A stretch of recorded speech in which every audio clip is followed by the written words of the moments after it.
Hello! We are gonna make cordage. It's gonna look like this. It's gonna look like rope. The reason why we're doing this, because we all have a lot of scraps and it's fun to have new and exciting ways to deal with them. And I like rope baskets very much. I think they're super pretty, and to make them you need rope, which is I don't have this. I can't make a basket out of this, or a bowl, I mean. So we're gonna take long scraps. They don't have to be super long. I'll show you how we're gonna join these two colors together later, so you don't have to have super long scraps. It can be any ding dang length. You do, however, want it to be probably at least 1 inch wide. Anything thinner and it's going to be really finicky. It's going to be hard to finesse.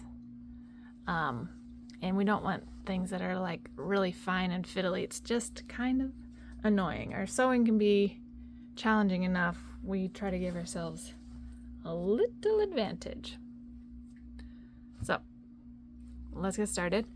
Go ahead and find the halfway point of one of your long scraps.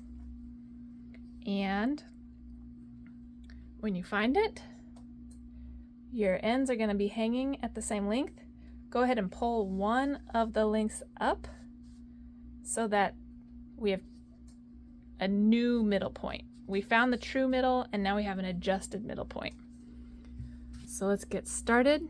The whole skill involves rolling what's in your right hand away from you. That's the whole skill. You're gonna roll it away. You're gonna end up with this little loop. That's great. So whatever's, see how I've got what I'm rolling away from me? It's behind this that's on top. Roll this away from you. And then bring it on top of the other piece. Now I've got this to the right. I'm gonna roll it away from me. Bring it on top. Roll it away. Bring it on top. Roll it away. Bring it on top. And I'm running my hand all the way through the full length of the scrap because it does want to tangle on itself. So every time I bring this guy on top and then bring this over, I'm taking what's in my right hand and running my hand all the way down it. So this is the full skill. It's just this. You see how it's already starting to look like rope? Whoop, the camera does not like me getting close. But yeah, this is cordage. I learned this from my partner because they've gotten super into making baskets. So I'm just gonna keep doing this for a while and then I'm gonna come report back.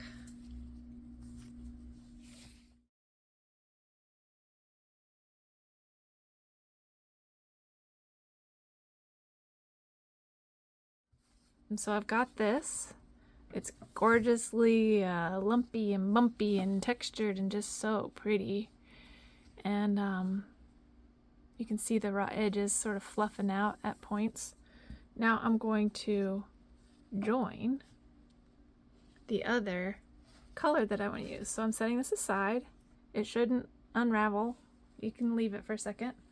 I'm doing exactly what I did before, which is finding the middle point of this scrap and then offsetting that middle just a little bit so that one end is longer than the other.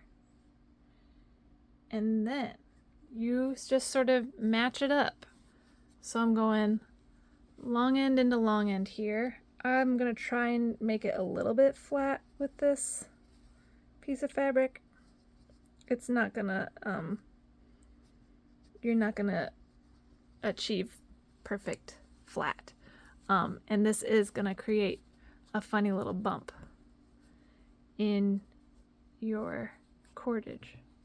Is it only cordage if it's plants? Is that just a plant term, a basket making plant term? I don't know. Anyways, see how they're lined up with each other? New color, old color.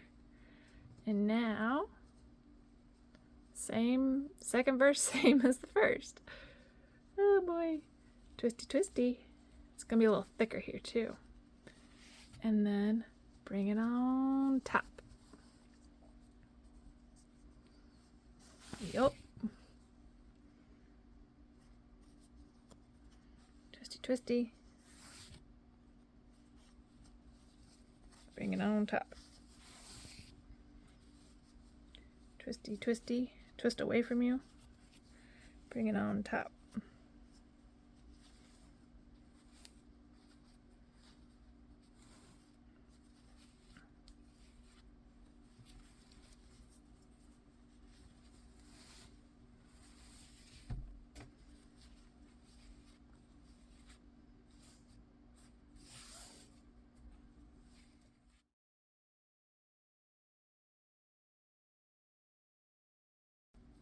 Great. Yeah, this looks great. You can see where it gets thicker right there as we go from red to sherbet. But I like that. I think it's gonna, add texture and interest. So now that we have all this, I'm gonna move to the sewing machine and show you how to turn this into a cute little bowl. Okay, I'm gonna show you on some different cordage that I made. So where you started, the very first place you started, you're gonna loop that around on itself so you get this flat circle shape. And you're gonna secure that by running stitches over it. So here I am using my zigzag stitch, going forward and backwards.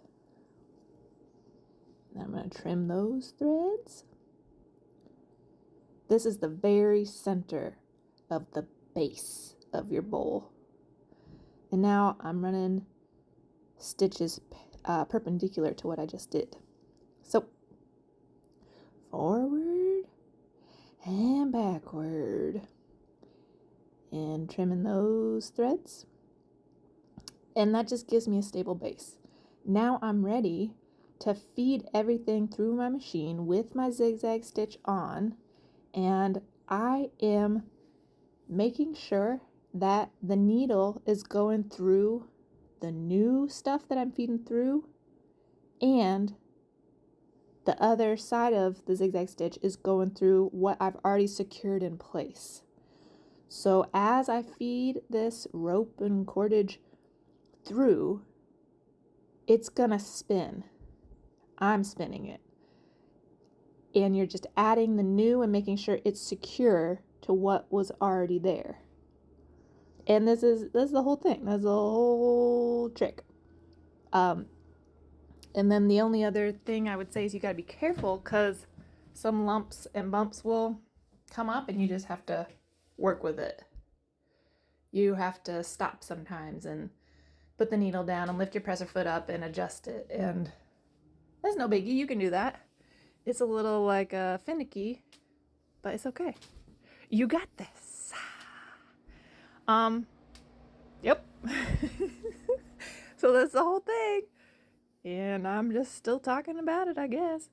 You just keep going. This is a little bit of a slow moment in the video, I suppose. Here we go. Okay, here we go. Yep. I'm just not going to talk. I'm just going to let you watch.